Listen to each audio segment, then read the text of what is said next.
বাপরে, আজকে তো অনেক গরম পড়েছে। আরে কি এত রোদের তাপে ডিম ভাজতেছে,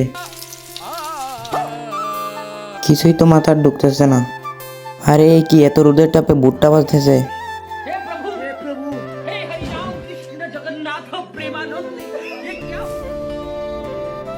কিভাবে যে গোসল করি, পানি তো মনে হয় গরম হয়ে রয়েছে। আরে বাবা রে বাবা, বাঁচাও বাঁচাও। আরে কি হয়েছে, চিল্লিতেছিস এরকম? আরে ভাই, গোসল করতে গিয়েছিলাম, অনেক গরম পানি, এই গরম পানিতে তো আমার হাতই পুড়ে গেছে। আরে তুই টেনশন করতেছিস কে, চল আমি আছি না।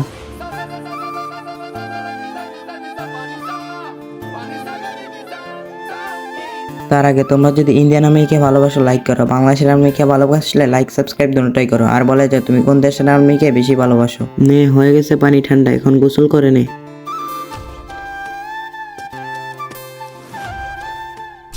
मेरे तो